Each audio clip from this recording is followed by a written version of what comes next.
Luces hermanos, vamos a reflexionar la lección número 20, al impulso de los carismas. El Espíritu Santo escoge, promueve, lanza y guía. En su lección es la número 17. Empieza la lección en la sección 75, bajo el aliento del Espíritu. Bueno, empieza esta lección haciendo un énfasis en la palabra Espíritu, puesto que la lección pasada hablamos de Espíritu refiriéndonos a la espiritualidad y también se entendía al espíritu del alma. En esta lección no vamos a hacer referencia a ese significado, sino que cuando se hable del Espíritu nos vamos a referir a la tercera persona de la Santísima Trinidad. También nos dice la lección que cuando se escribe la palabra y se refiere a la persona de la Santísima Trinidad, se debe de escribir la palabra con mayúscula, la E del Espíritu con mayúscula. Y empieza el Papa diciéndonos que la acción del Espíritu viene desde siempre, desde el Génesis, desde la creación. También nos menciona que cuando interviene una de las personas de la Santísima Trinidad, intervienen las tres. Cabe señalar que la intervención de estas tres personas es con su característica particular.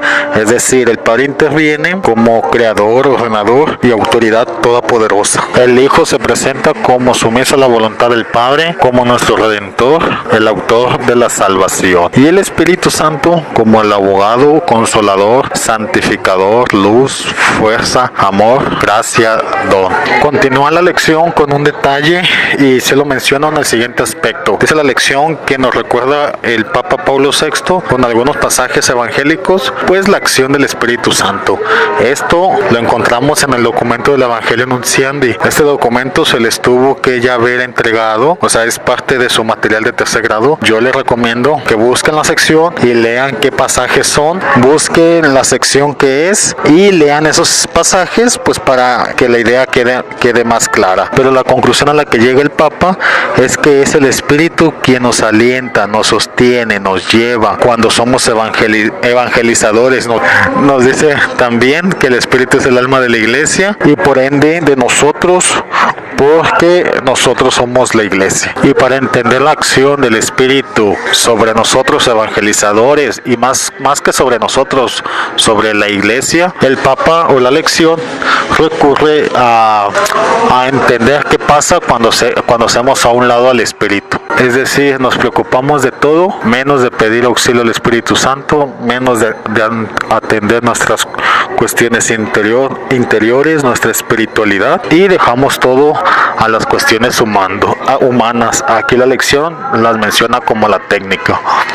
Aquí, bueno, la lección menciona que se atribuyen a dos aspectos. Primero, que nos gana lo humano, nos gana lo mundano, y de alguna manera queremos resaltar por encima del grupo, por encima de la misión de evangelizador que tenemos.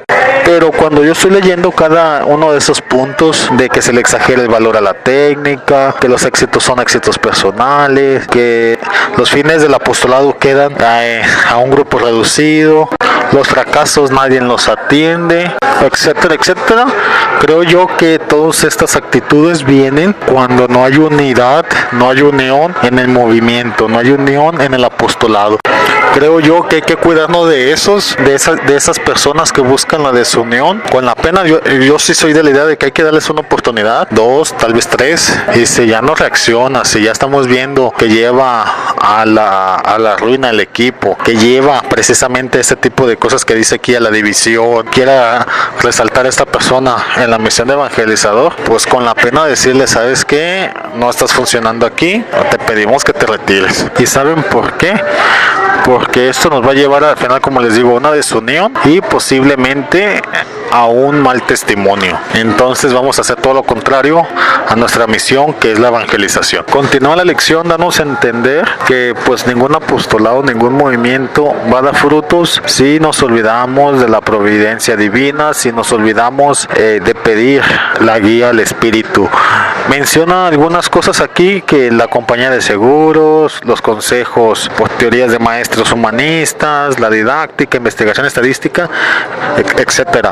Creo yo que esas herramientas son buenas, esas técnicas son buenas, pero hay que saberlas usar, y para poderlas saber usar es necesario que pidamos esa guía de las que le hablo, que le pidamos al Espíritu que nos ilumine para que podamos ver la luz, para que podamos ver el sendero por el cual debemos caminar. Y bueno, aquí ya al final como de esta parte, hablándonos acerca de qué sucede cuando nos alejamos del Espíritu, pues nos dice la lección que olvidarnos de la naturaleza que tenemos, esta naturaleza humana, esta naturaleza débil, esta naturaleza limitada. Hay que no olvidarnos, hay que reconocerla, pero sobre todo también hay que reconocer pues la autoridad, la potestad, la supremacía que tiene Dios en todas las cosas, ¿no? Una de las formas de hacer esto, nos la menciona la lección, es recordar que todos los logros, todos los méritos, todo el éxito que tiene un apostolado es gracias al Señor, es gracias a la buena guía del Espíritu, es gracias a la intercesión de Jesucristo y es gracias a Dios Padre que Él ordena todas las cosas. Hay que reconocernos siervos del Señor y que todo lo que sucede es porque Él lo permitió y sobre todo es para darle gloria a Él. Después de ver todo esto, el Papa pues empieza a darnos unas recomendaciones de qué tenemos que cuidar en cuanto al apostolado. Es decir, que le tenemos que pedir al Espíritu que nos ayude a vigilar. Y son dos cosas: cuidar la espiritualidad y la unidad en la variedad. Lo primero se refiere a pedirle al Espíritu que siempre nos esté guiando, que nunca nos deje solo, para vigilar el objetivo y la misión del apostolado. En este caso, para cuidar las misiones de evangelización que se nos encargaron. Entender que somos servidores, dice aquí, sentirse servidor del cuerpo místico de Cristo. Somos una célula en ese cuerpo tan glorioso, ¿no? Aunque seamos una célula, que seamos útil y sin perder la dirección, ¿no? Es decir, sin jactarnos o vanagloriarnos de las cosas que realizamos, porque solamente ayudamos a construir el cuerpo místico y a glorificar al Padre. Y sobre todo, pues siempre estás pidiendo el auxilio al Espíritu Santo. Dice el Papa que es el principio y fin. Principio en cuanto que sin él nada sucede, y fin en cuanto la meta es llegar al Padre, ¿no? La meta es divina. Entonces, fuera del Espíritu no hacemos nada. Lo que nos quiere decir aquí el Papa es que sin el Espíritu no vamos a avanzar a ningún lado. En cuanto a la unidad de la variedad, pues ya la lección segundo año y unas de tercero también se han encargado de explicarnos esto, ¿no? Que la riqueza de la iglesia es precisamente la variedad, los multidones, el multiservicio que tiene todos sus miembros. Como lo dice el apóstol, él mismo dio a unos ser apóstoles, a otros profetas, a otros evangelizadores, a otros pastores y maestros, para el recto ordenamiento de los santos en orden de la función del ministerio para la edificación del cuerpo de Cristo, hasta que lleguemos toda la unidad de la fe y del conocimiento pleno del Hijo de Dios, al estado del hombre perfecto, a la madurez de la plenitud de Cristo. Palabra de Dios. Lo curioso de esto es que antes de leer esta lección, un día antes creo, empecé a pensar y a reflexionar acerca de la igualdad de las personas, en el sentido de que si todos somos iguales y hasta qué punto somos desiguales, ¿no? Y para aplicarlos en este contexto, pues sí les digo, todos somos iguales en cuanto a la formación, oportunidades, herramientas que podemos recibir, ¿no? Todos estamos llamados a la salvación, a la santificación, a todos se nos invita a formar parte del instituto, del equipo, pero no todos aceptamos estos llamados, esta invitación. No todos aceptamos estas oportunidades, pero aquel que acepta estas oportunidades, que acepta este llamado, empieza a entender una cosa, que puede desarrollarse dentro del cuerpo místico de Cristo, que lo poco o lo mucho que él aporte ayudará a que este cuerpo se siga construyendo. Y esto último es bello, ¿no? Ver cómo todos trabajamos con un mismo fin, y más aún, trabajamos unidos. Eso es lo más bello. Antes de llegar para acá venía pensando y hablando conmigo mismo, ¿no? Y entonces me pregunté, ¿y a dónde vas? Y yo mismo me respondí, a trabajar para el Señor. ¿Y te gusta trabajar para el Señor? Y me autorrespondí, me complace y me satisface trabajar para el Señor. Bueno, ya para terminar esta parte, pues un consejo. Si ustedes ven que trabajan y sienten que no dan frutos, sienten que están estancados, no se desanimen, sigamos pidiendo el Espíritu, porque ya vimos que con Él, sin Él nada pasa, y vamos a ir viendo cómo las cosas van a ir dando fruto. Todo lo anterior que nos enseña el Papa tiene un objetivo, y esto lo dice en la sección 76, testigos auténticos. La lección se encarga de decirnos qué significa esta palabra, esta frase. Pues testigos es el tercero que presencia algo, que sucede entre dos, el tercero que puede hablar, opinar lo que sucedió entre esos dos, porque él lo vio, lo escuchó, ¿no? Y auténtico es como es por fuera, es por dentro. Entonces un testigo auténtico pues es el que habla de algo, que da la veracidad a un suceso, y más aún ese suceso le cambia la vida, ese suceso le llega a transformar su interior al grado que lo expresa en el exterior. La pregunta aquí, ¿y qué es de lo que vamos a dar testimonio? ¿Qué es lo que presenciamos? Una sola cosa, la resurrección del Señor.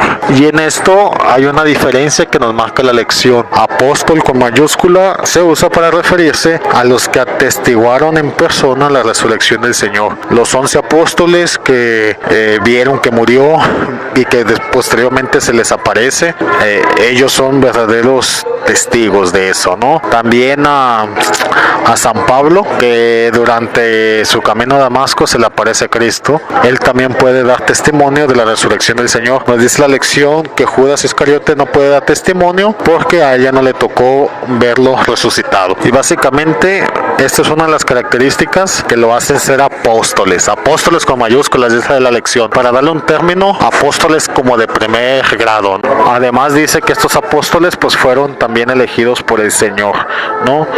Los escogió de la muchedumbre, escogió a los 12. También dice que a San Matías se le asignó este título directamente a los apóstoles, y también sabemos que a San Pablo se le asigna el título directamente por Cristo, ¿no? Y estos primeros apóstoles, estos primeros testigos, pues son los que empiezan a comunicar la resurrección del Señor. Y al momento en que nosotros creemos, al momento que dejamos que los ojos de la fe nos guíe, nos volvemos también testigos, nos volvemos también apóstoles con minúscula, por darle otro término, apóstoles de segundo grado, ¿no? Porque creemos en la resurrección.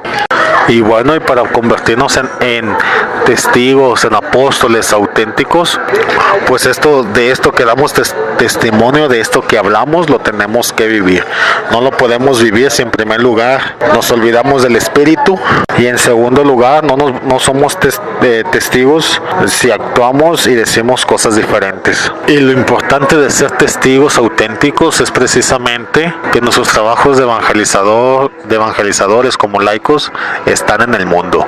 Es decir, nosotros estamos inmersos en el mundo, el cual nos quiere jalar y quiere que nos olvidemos del reino, que nos olvidemos de Dios, y hará todo lo posible para que eso suceda. Pero ante esa situación, ante esos momentos, nosotros tenemos que mantener nuestra fe y ser verdaderos testigos auténticos, ser verdaderos apóstoles. Por ahí me han dicho bastante en repetidas ocasiones: para ganarse la salvación lleva toda una vida, y para perderla tan solo un momento, tan solo un instante. Entonces hay que estar pidiendo siempre al Espíritu que nos oriente, que nos guíe, pues para hacer lo mejor posible, para ser esos testigos auténticos que la Iglesia requiere. Nos dice el Papa también que aquí el laico tiene como un peligro, un riesgo, que es que por atender las cosas de la evangelización, el laico empieza a atender las cosas del mundo. A este apostolado, a esto que está haciendo este laico, se le conoce como apostolado asistencial. Lo vamos a estudiar terminando Evangelio Nunciandi, para saber cómo operar. ¿A qué se refiere el apostolado asistencial? Precisamente a esto. Yo empiezo a ver los trabajos de evangelización, me doy cuenta que un hermano no puede asistir, tal vez porque está preocupado más porque no tiene comida. Entonces yo apoyo, asisto esta parte humana con la intención de que él empiece a trabajar o empiece a asistir a esos trabajos de evangelización. Pero les digo, se corre el riesgo de que me olvide de la misión de la Iglesia. Y ya por último, el Papa nos hace una exhortación, que para ser testigos auténticos tenemos que trabajar por nuestra santidad. Nos dice y nos pregunta: ¿cómo puede haber autenticidad de apóstol en quien vive en pecado o descuida el camino de perfección para debilitar hasta caer en el pecado? ¿Y cómo puede mantenerse y avanzar por el camino de la perfección si no con los sacramentos? Más concretamente con la recepción frecuente en cuanto sea posible de la Sagrada Eucaristía. Solo así y con las visitas frecuentes diarias varias veces si es posible. Y termina con la frase: ser apóstol auténtico es ser santo. Hasta aquí con esta lección, hermanos. Luz y sal. Hasta luego.